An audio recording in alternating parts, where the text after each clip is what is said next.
About 25 years ago, I think I was caught in a logical trap of trying to understand what the book of Revelations was about. Book of Revelation. A lot of people pluralize that there. And the key thing that I would always remember about the book of Revelation was there were 7 seals and who was worthy to break them. And, obviously the Lamb, which is Jesus and all that stuff. And I thought at the time, and even now, I thought I understood the world pretty clearly. I could understand what the world was about. I could see things about war and things about the history, money and what have you. And I'm looking at the book of Revelation and I'm saying, it has to mean something. It has to have some meaning. And I came up with this idea. And there was a period of time in my life where I may have claimed that it came from the Holy Spirit.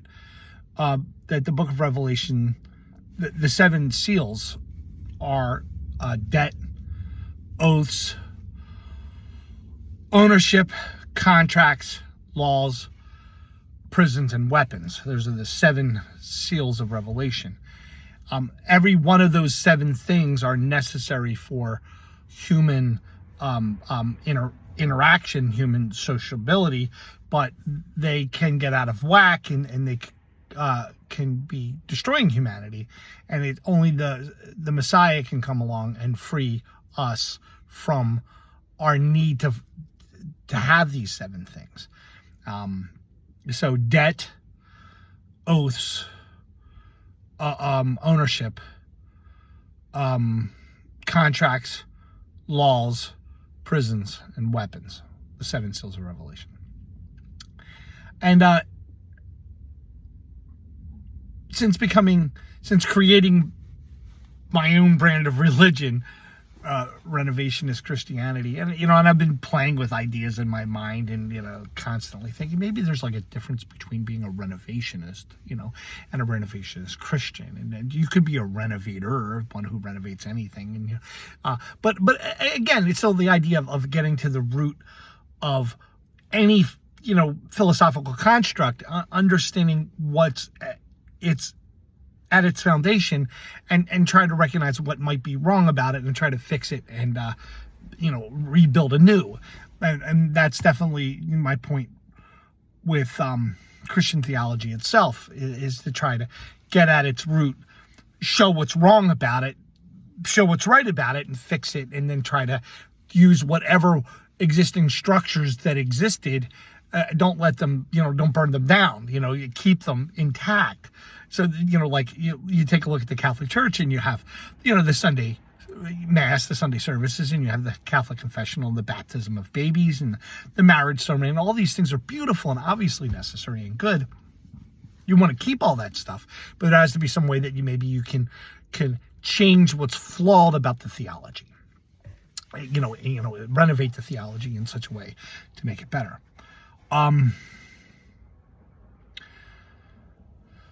One of the problems with doing this for me has been, psychologically, it's taken me off my moorings.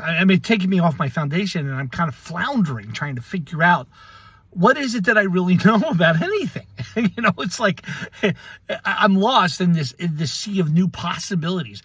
It can be exciting, but at times it can be it can be difficult, because talking about the 7 seals of Revelation and what the 7 seals of Revelation are, once upon a time I fancied the idea of trying to be the Messiah, trying to go around and tell people that they're freed from these 7 things that are spiritually holding humanity, that are, again, all those things are necessary, but the idea would be like the American Liberty Bell, Leviticus 25:10, the idea that every 50 years you have to free humanity from these things, have a period of Jubilee where society reorganizes itself because of the obvious lack of human liberty that comes from ownership being out of whack, contracts being no longer good, debt structures being such that there's going to be a large number of people who could just never get out of debt. People have taken oaths that, when you really look back at it, those oaths were good at the time, but they need to be changed. There's no reason to continue to follow them. And so it was like, so the idea was to find what's genuinely true about human liberty, freedom. And I love the basic Christian stuff. Freedom from sin. Yeah, if you're an alcoholic, you have sex addiction, drug abuse, you need to clean your life up. You need to be freed from your slavery to sin. That was something that I always really liked very much about basic Christian preaching. Free yourself from the slavery of sin, right? Even though, how do you define it? And then, of course, but then when you have someone can still be enslaved, but they're not enslaved anymore towards bad moral choices or because they have a predilection to addiction or whatever. They could be enslaved because they've been in prison. I mean, I know a guy, Robert Altman, he's been in prison for 45 years continuously since 1979. And, the Board of Pardons, he went to the Board of Pardons and they got him a 5-0 vote to have a hearing, but then the victim's family of the crime that he was a part of or that he committed, they were there and they wore T-shirts saying like he doesn't get second chances, and so here he is, a life sentence prisoner with a very, very good prison record. He's going to die in prison, and it's like, what would Jesus do, right? Probably Jesus would be like, has he been following the rules and doing good things? And by all accounts, Bob has, but there it is. They just, they're never going to, Pennsylvania's never going to let him out of jail. And I can go on. I mean, things are very, very deep. I mean, there's people in crushing amounts of debt, and they could be in debt for, you could start with because they had to go in debt to help their child with cancer. I don't know how many of those kinds of situations exist, but I'm sure they do. And then, we can grade that all the way to the people who are in lots of debt because they just kept gambling and just kept, doing things they shouldn't have done. And, but boy, there's a lot of people out there that would want a Jubilee. And I think that might have been like one of the biggest mistakes that was in the Constitution itself is when the American Constitution was written. Oh, American Constitution, believe me, I love it. I mean, go America. I'm 100% behind the American Constitution, but it is, time for an update. And I've been thinking that way, time for updating the American Constitution for a long time. But I'm not sufficient to the task.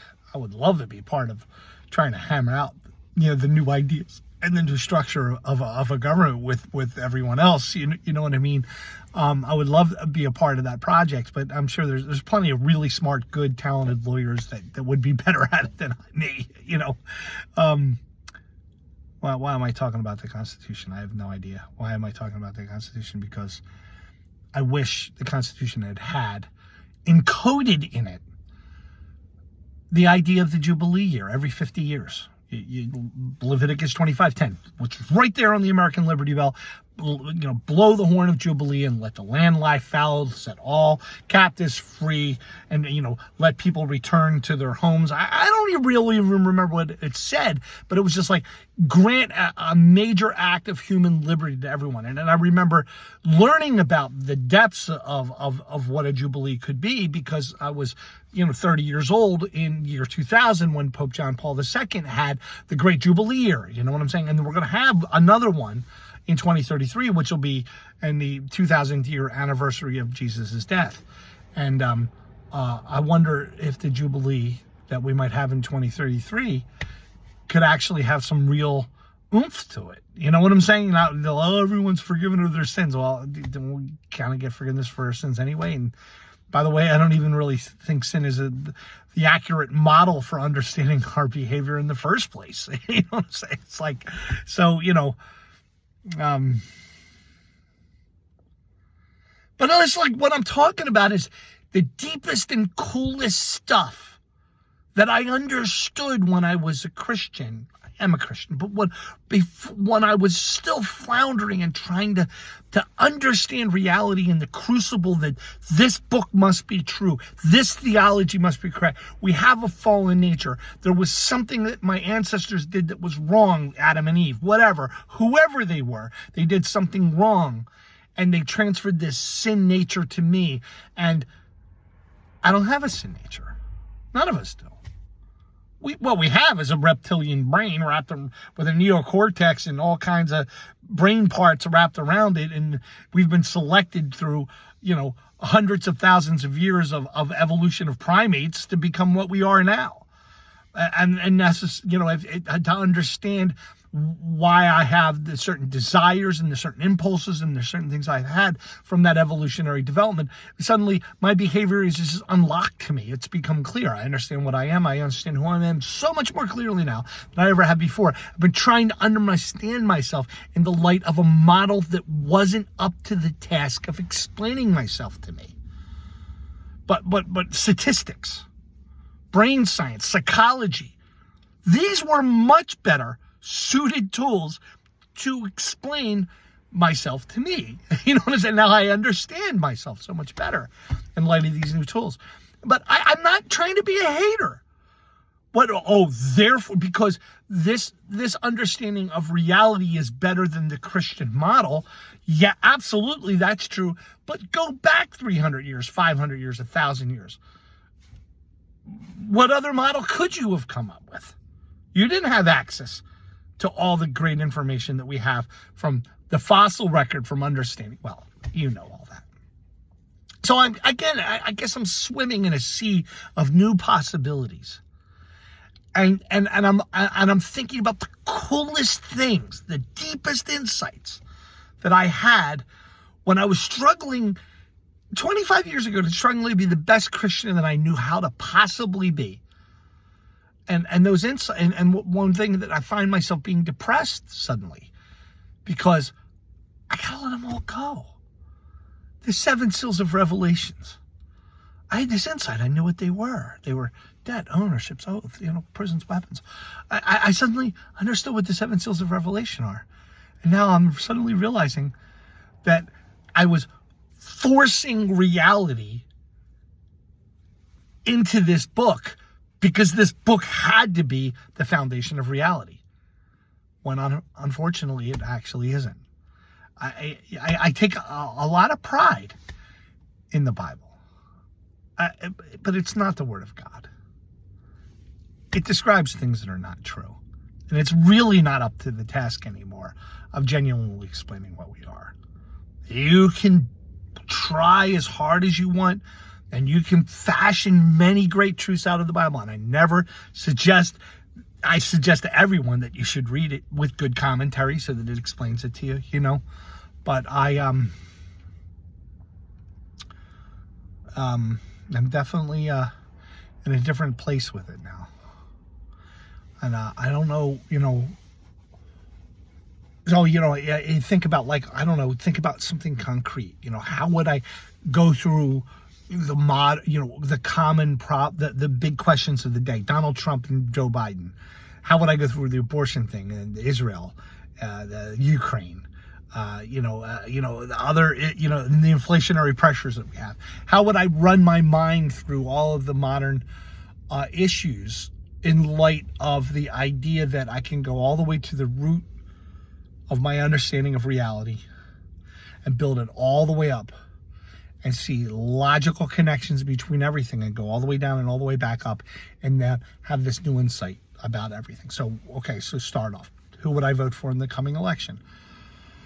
It's a dichotomous choice. I guess obviously I'd have to vote for Joe Biden. Why not Trump? Well, a lot of people are supporting him for the reasons because he's the chosen one. It's like, there's no such thing as a chosen one. So that's got to go. I still believe in my definition of truth. Truth is you have to be logically relevant. You have to be logically truthful. 2 + 2 = 4. You can't say 2 + 2 = 5. And you also have to be relevant to what's happening, And I grant you, Trump sometimes has relevance going on, but he lies frequently. And so on that alone, and I go back to my root with the guy. What's my root with the guy? You know, you got to have a starting point at some point. Of course, I remember him from the 1980s and vaguely during a while he was the Apprentice guy. But it started with the Obama thing, the birth certificate thing, you know?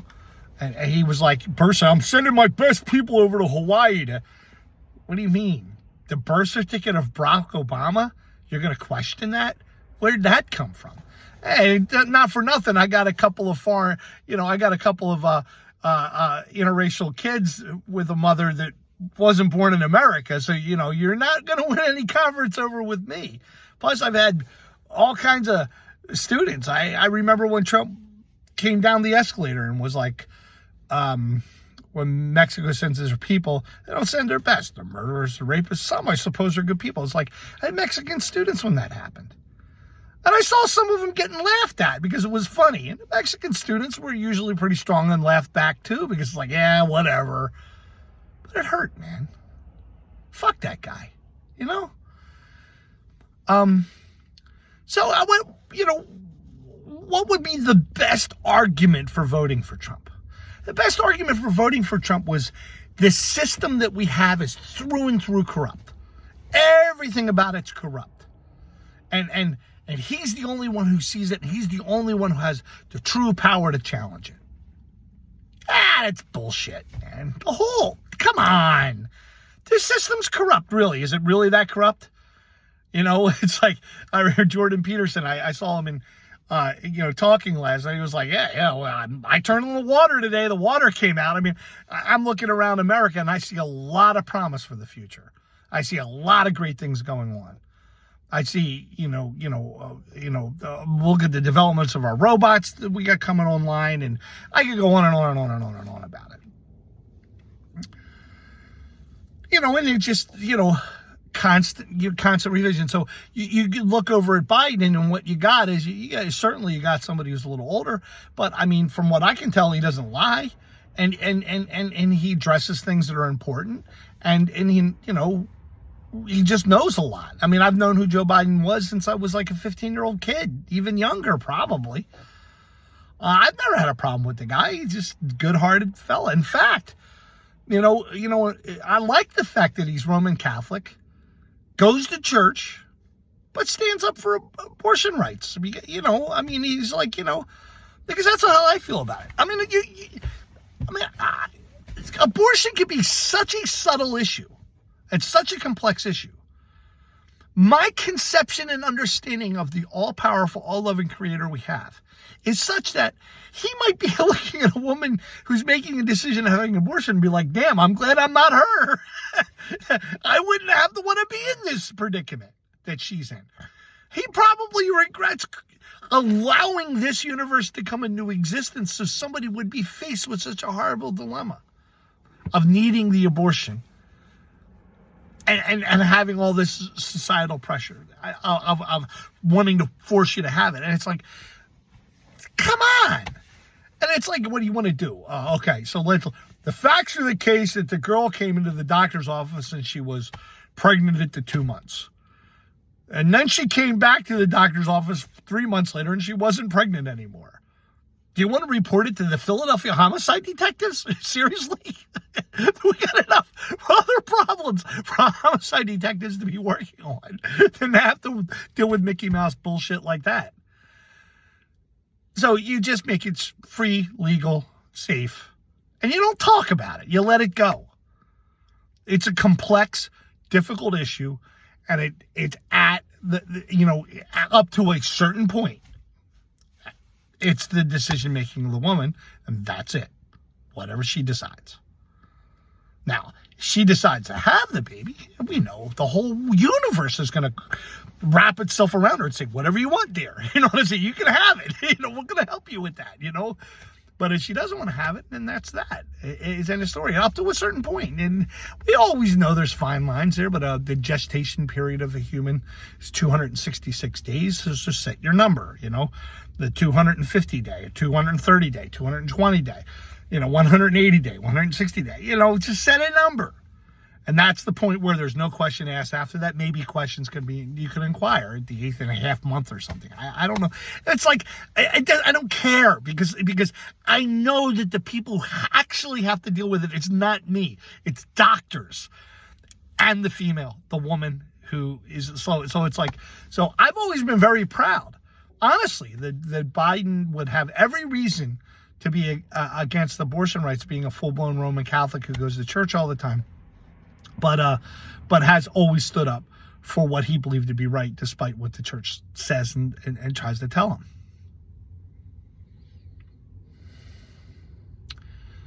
Is he lying to us about anything? I mean, that's one of the biggest problems that you have in a representative democracy. And I'll talk about that, like with the Israel thing. How did Senator Casey and Senator Fetterman vote? Pennsylvania, I got 2 senators. I got a lot of things to do. You think I can try to figure out the complexity of Middle East wars, Middle East problems? The fact remains is go America. America has always supported the Israeli military.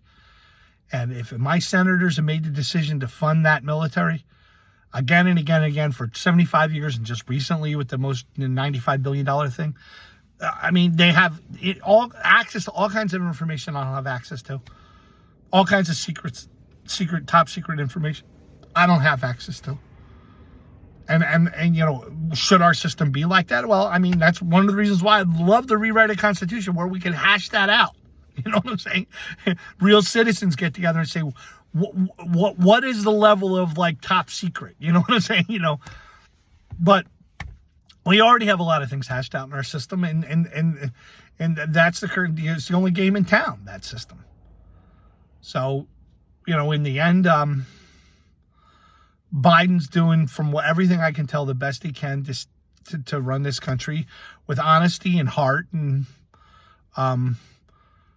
you know, and everyone just, all they want to do is they want to go, you know, ice cream and teleprompter, and I can't read the teleprompter. He can't read the teleprompter. He can't read the teleprompter. Well, I mean, I saw him firsthand at the sheet metal workers shop, giving a talk for an hour and a half. He sounded just fine. Well, an hour plus. He sounded just fine to me. You know, yeah, I mean, you know, so what if somebody's in his 80s? Come on, who runs the country anyway? It's his team that does. You know what I'm saying? And he knows people, and he knows hearts, and he's an older guy with a lot of wisdom, and he knows who to pick. You know, he's like, you know, who's really going to make a lot of the foreign affairs decisions? Probably Biden, but, you know, Anthony Blinken's going to like a lot of those choices. And that's the thing that scares me about Trump, genuinely scares me about him. I like acting. I don't even want to pick a Secretary of Defense. Why even go for Senate confirmation? Just pick whoever I want. I like acting people. It's like, are you serious? Okay, so here's my point. Again, so many people want some kind of revolution to happen. The same people will vote for Bernie Sanders, will vote for Donald Trump. It's because you want some kind of revolutionary change to happen. Why select revolutionary change in the form of this guy? There's got to be some other kind of revolutionary change you can ask for where it's going to be a little bit better and more systematic. We have the wherewithal to call a new constitutional convention. It's right there in the Article 5. I don't know, one of the articles of the Constitution. Again, there was 2 ways you can change the Constitution, and the second way is that if 3/4 of the states, I think, call for a constitutional convention, then there's a constitutional convention. There, you want revolutionary change? Do that. And hash it out. Let's get the hardcore conservatives in there. And let's, you know, America first people, America, you don't worry about foreign wars and all this other stuff. And other voices of reason are going to come in. No, you have to invest in other countries and help other countries to deal with problems so that, you know, that a rising tide lifts all boats. That's the history of the world that I think I've seen. Prosperity is growing everywhere. And it's just like, it's a marketing trick. It's a marketing gimmick to try to make you think something else is happening.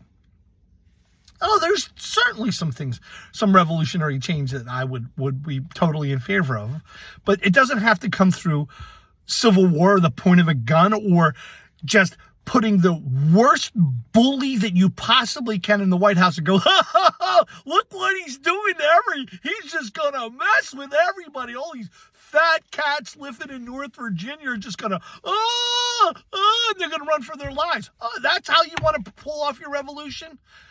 Great. Good freaking job. You can probably wind up destroying the world. You know? You want a revolution? Freaking ask for one. You know, ask for a new constitutional convention. Get in there with a good Philadelphia liberal like me, and let's argue about it and make a good constitution. You wouldn't be able to stand up to my intellect.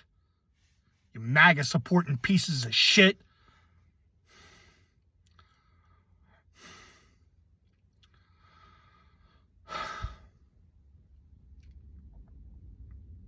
So yeah, I'd probably vote for Biden. I think abortion rights are good. I support the Israeli military. I support the Israeli military because that's what we've always done. I heard that Joe Biden's going to stop arms shipments. It's pointing the finger at certain parts of the Israeli military that are doing things they shouldn't be doing. There you go. You know, absolutely. And at the same time, we're trying to give food to the civilians that are suffering in the war. Absolutely, we're doing that. But why is the Israeli military doing this in the first place?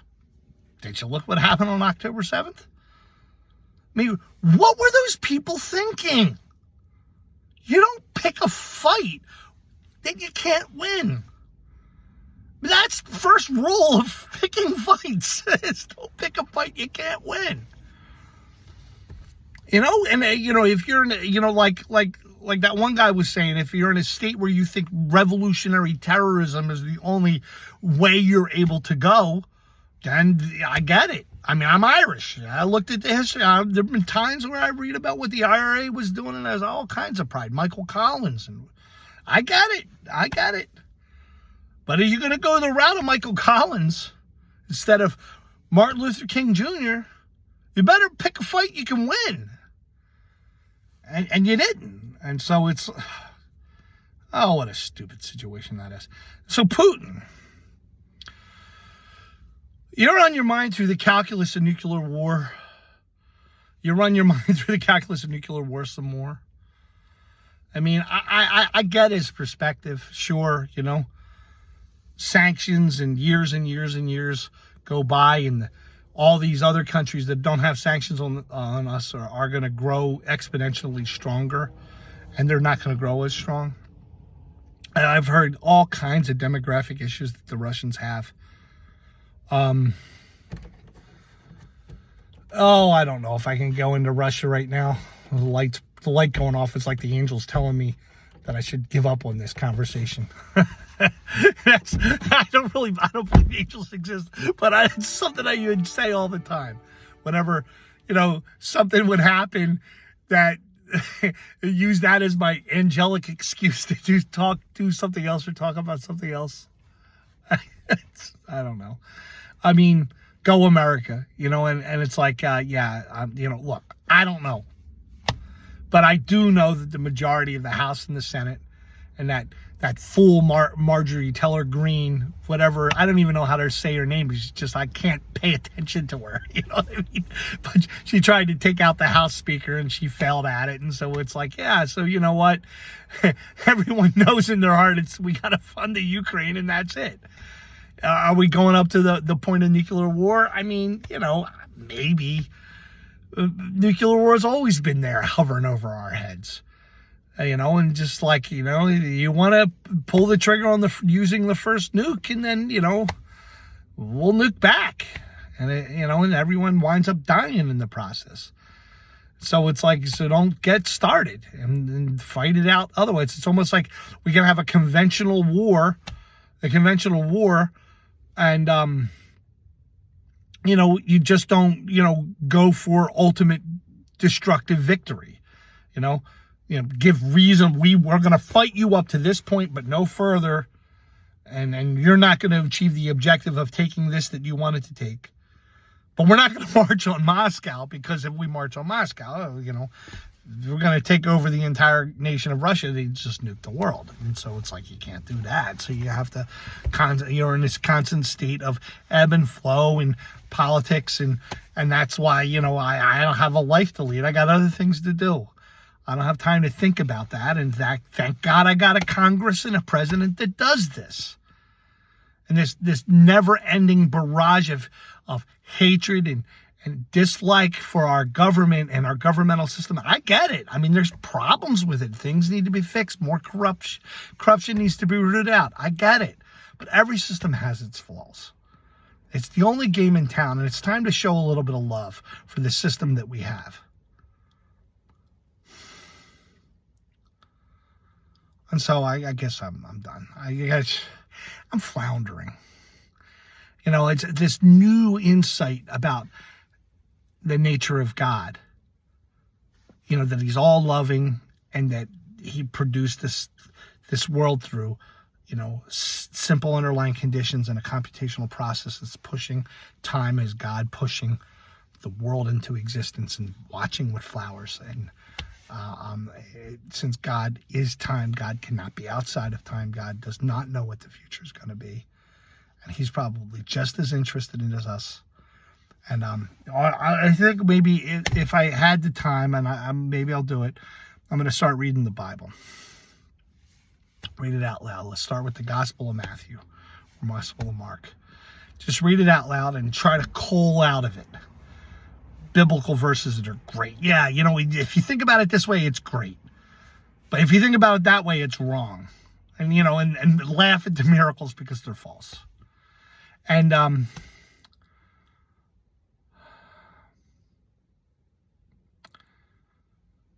find a way to move forward. I do love you all, and I only have so much time left.